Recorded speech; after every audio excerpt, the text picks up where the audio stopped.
Nosso contato, portanto, com o jornalismo da Rádio Vale para esta segunda-feira, onde o município de Tijucas completa 156 anos de emancipação política e administrativa, nós vamos conversar com o museólogo Tiago Lessa de Miranda. Exatamente, estamos aqui no Museu da Cidade, no Casarão Galote, para falar sobre a história de Tijucas. Tiago, é claro que Tijucas tem 156 anos, só que, no entanto, a história do município ela é um pouco anterior, com a chegada de Sebastião Caboto nas terras que hoje conhecemos como Tijucas. Obrigado pelo convite, por estar participando aqui dessa reportagem, deste momento com todos. Sim, a história do nosso território, ela é bastante antiga, já secular. Havia na cidade, o que hoje é a cidade, os Guarani, que habitavam aqui a região.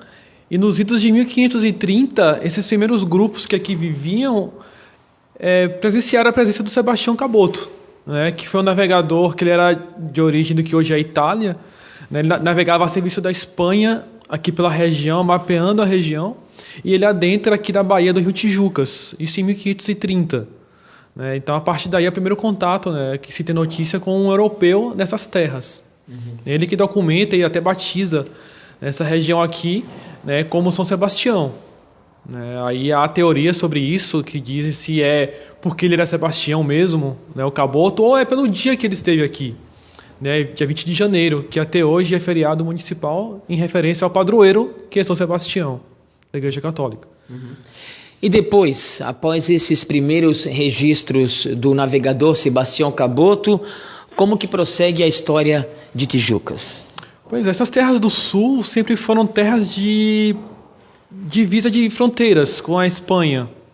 Originalmente pertenceu à Espanha, pelo Tratado de Tordesilhas. A linha passava bem por aqui em cima, no litoral catarinense, do que hoje é o litoral catarinense. E até o século XVIII havia essa briga por territórios. Então, era uma terra que não era exatamente ocupada, nunca foi descoberto riquezas, ouro e prata aqui, principalmente no litoral.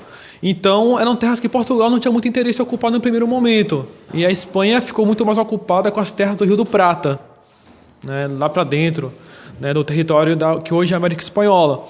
Então, só a partir do século XVIII é que há uma ocupação efetiva do território.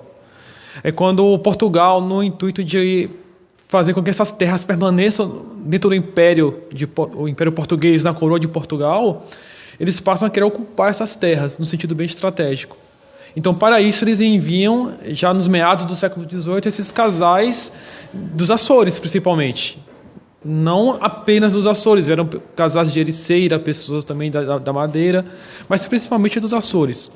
Eles desembarcavam em Desterro, que hoje é Florianópolis, e aí ocupavam essas terras do continente, incluindo Tijucas. Foi a primeira ocupação, de fato, da terra pelos europeus, já no século XVIII.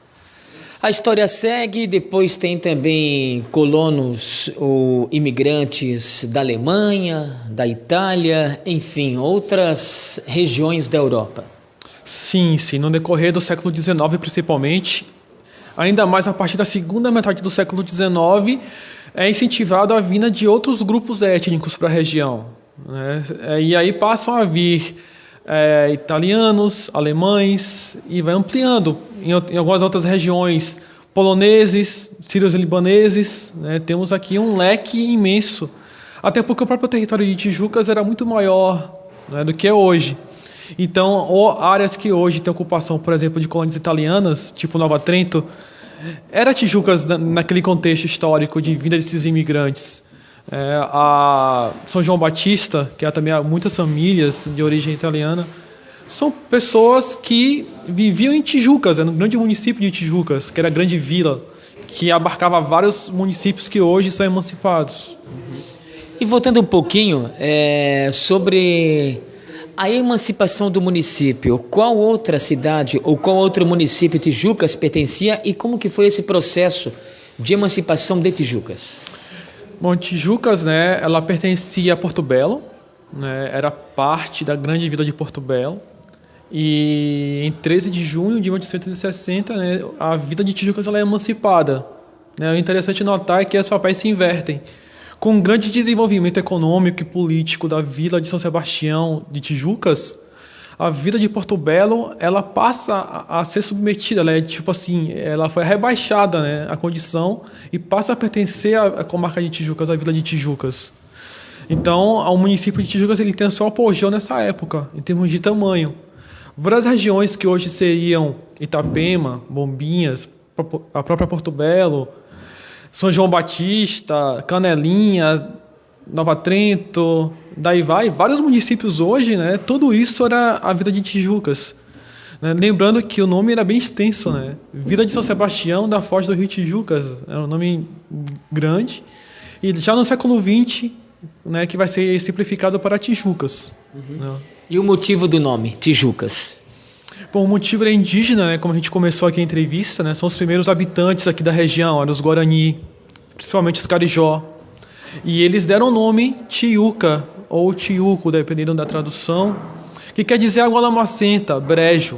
Lama, literalmente. Né? Até hoje a gente sabe que nessa cidade, quando tem uma grande chuva, ela tende a alagar em vários pontos. Né? Isso não é um problema de saneamento apenas. Né? Isso é realmente dado as características do próprio terreno. Sempre foi alagatiço. Então os índios perceberam isso, né? E Tijucas quer dizer justamente isso. Né? Essa água que facilmente vira lama, grandes brejos. Sebastião Caboto chegou por aqui, vindo do mar, adentrou um pouco também na Baía do Tijucas, no próprio, o que é conhecido hoje como Rio Tijucas, e esse rio que depois faz parte de um processo da civilização do que é hoje todo o Vale do Rio Tijucas, e era um rio navegável, a importância desse rio para a história também do município e da região. Sim, a cidade ela só está aqui hoje por causa do rio. Né? Muita gente é engraçado como a ótica hoje é invertida. As pessoas pouco dão importância, pouco associam o nome da cidade ao rio. E o rio ele foi vital para a vila. Tudo girava em torno do Rio Tijucas. Como você falou, era um rio navegável. Principalmente para escoar a madeira, que era retirada cada vez mais para o interior, né, rio acima. Essas madeiras eram amarradas e vinham em espécie de balsas, em tábuas amarradas, que eram embarcadas aqui nos navios de famílias tradicionais da cidade e iam embora para outros estados ou até para o exterior. Além disso, né, esse mesmo rio proporcionava água para as pessoas, água potável, o rio era limpo, as pessoas bebiam nessa água. Esse rio proporcionava pesca. Todas as famílias viviam da pesca de certa forma, ou comprando peixe do pescador que pescava no rio, ou pescando diretamente para a subsistência. O rio era higiene, tomava-se banho no rio, tirava-se água para tomar banho em casa, lavar seus utensílios. Então tudo girava em torno do rio literalmente. Lavouras, graças ao Rio Tijucas, floresciam aqui na cidade. Então é incrível como hoje a cidade já dá as costas para o rio, que é uma pena. Nós até trabalhamos esse ano com a Semana de Museus na tentativa de alertar esse olhar de volta para o Rio. Essa semana teremos o Dia do Rio, né, que também é uma tentativa de não só dar visibilidade ao Rio, mas falar da sua história, da sua importância para a cidade, de pensarmos na sua preservação, né, lutarmos contra essa poluição do Rio, que é uma constante, né? Em várias cidades, não só Tijucas, né? Nós jogamos dejetos no rio, que é uma lástima. Esse rio, ele é o nosso tesouro e a gente não sabe. Ele está aqui do nosso lado, nós temos que cuidar dele. Outras coisas que temos que pensar também nos aspectos econômicos. Podemos utilizá-lo de forma econômica, mais sustentável, né? Trazendo essas embarcações de volta, né? Mas pensando sempre na questão ecológica, juntamente. Né? Pensar em preservar suas matas ciliares, né, fundamental até para a vida do próprio rio, e viabilizar, né, um desejo antigo da administração e das pessoas, né, dos habitantes, a dragagem do próprio rio, né, torná-lo novamente navegável. Os pescadores estavam reclamando dessa questão, né, qualquer barco de médio porte já não entra e sai mais em maré baixa, devido ao grande acúmulo de areia. Isso é ruim para a própria cidade a longo prazo, né, a questão das enchentes.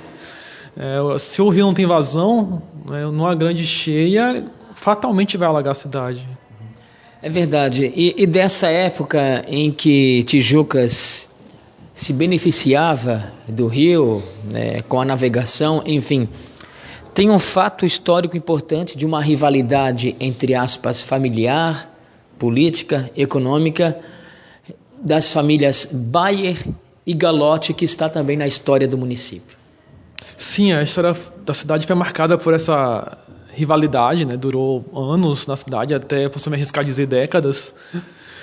Uma rivalidade que começou no campo econômico, perpassou pelo político, virou pessoal, né? Principalmente entre os Bayer e os Galotti. Primeiramente, a primeira família que fez fortuna dessas duas foram os Galotti. Eles tinham... O Benjamin Galotti tinha uma companhia de comércio, embarcação, variados comércios na cidade, de importação e exportação. E depois, alguns anos, o João Bayer começa também seus empreendimentos na cidade, né? Então, eles eram amigos, inclusive, né? O Coronel Galotti e o Coronel Bayer se conheciam, o Coronel Galotti ajudava o João Bayer no começo. Essa rivalidade vai ser maior depois que o Benjamin Galotti falece. Então aí começa de fato, porque o comércio dos Galotti começa a declinar na cidade e os Bayer estavam em ascensão. Então isso, obviamente, quem tinha condições financeiras de riqueza vai tentar a vida política. Embarcar na vida política, além de ser um ato de patriotismo na época, era também uma forma de mostrar seu status na cidade. Ninguém quer ter um rival, né? Então os Galotti olham com desconfiança essa ascensão dos Bayer e começa essa rivalidade em vários sentidos, partidária, econômica, né? E nós temos até aqui no museu também essa questão do romance, né? Que floresceu entre a Catarina Galotti e o João Bayer Filho, né? Que as famílias se odiavam, era no auge do descontentamento das famílias e eles se apaixonam, né? Até uma forma um pouco irônica, né? A gente até brinca aqui no museu, é o Romeu e Julieta de Tijucas. E eles são, como posso dizer, um exemplo de que é possível, né, superar tudo, né?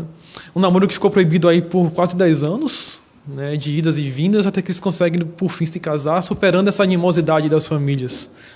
Apesar de tudo, eles se casaram e foram felizes, né? E esse casamento, de certa forma, marca o fim dessas rivalidades tão fortes que haviam na cidade. Claro, a rivalidade política continuou por vários anos, né, enquanto o João Bayer Filho era vivo praticamente, e os Galotti viviam aqui na cidade, o núcleo principal da família, sempre a Chiquinha nunca perdoou totalmente o João Bayer Filho, né? Ela dizia que ele causava intrigas. Claro, essa é uma versão dos Galotti, né? Os Bayer têm outra versão da história. Na verdade, ninguém quer ser o mal, né? Mas a verdade é que as duas famílias, a verdade é essa, né? Elas rivalizavam. Isso está posto. E na sequência também temos... em Tijucas, dentro da história do município, da região, a família Gomes, com a implantação da empresa Porto Belo, que também faz parte da história, faz parte do dia a dia ainda hoje do município de Tijucas. Sim, né? Várias outras famílias contribuíram para o crescimento da cidade, né? Nós temos que seria até injustiça citá-la, né? Mas assim, a gente poderia falar assim por alto, né? Outras famílias importantes, família Laus, né? Dadan, né? Xerém com além do porto que eles tinham, né? O tecido que eles fabricavam, onde hoje é a Secretaria de Educação, era a Intex, era uma fábrica de tecidos. E daí vai, a família Anjos, né? O São Manuel dos Anjos, não na questão econômica, mas na questão de carga histórica na cidade. Em política, ele foi vereador várias vezes, ele escrevia marchas de carnaval, ajudava clubes de carnaval. Então, cada família tem sua importância na cidade, né? Fala-se muito dos Bayer Galotti, claro, são as famílias que mais deixaram sua marca na cidade, né? A principal avenida hoje é a Bayer Filho, né? Mas todos, de certa forma, contribuíram de algum... Sem as outras famílias, os Galotti e Bayer não seriam nada na cidade. Então, todos nós, né, habitantes comuns, né, temos nossa participação no seu trabalho no dia a dia, no professor que dá aula na escola, no pedreiro que ergue as casas, no pescador que pega o peixe. Todos nós somos importantes para Tijucas. Esse dia é nosso. É verdade. Nós queremos agradecer, portanto, a participação do museólogo Tiago Lessa de Miranda para contar um pouquinho aí, dividir com o ouvinte da Rádio Vale essa história do município de Tijucas, que completa nesta segunda-feira 156 anos de emancipação política administrativa. Tiago, obrigado mais uma vez pela participação. Muito obrigado, mais uma vez obrigado pelo convite, e todos estão convidados a frequentar nosso museu, né? Nosso museu está aí aberto à cidade, não custa nada, ele abre aí de terça a sexta, das 9 da manhã às 5h30 da tarde, não fecha para o almoço. sábados e feriados, das 13 horas às 18 horas. Né? Todos estão convidados, é nosso jardim aqui que é belíssimo, podem vir e aproveitar que esse espaço é nosso, é da cidade. Ok, obrigado mais uma vez pela participação do museólogo Tiago Lessa de Miranda aqui no Jornalismo da Rádio Vale.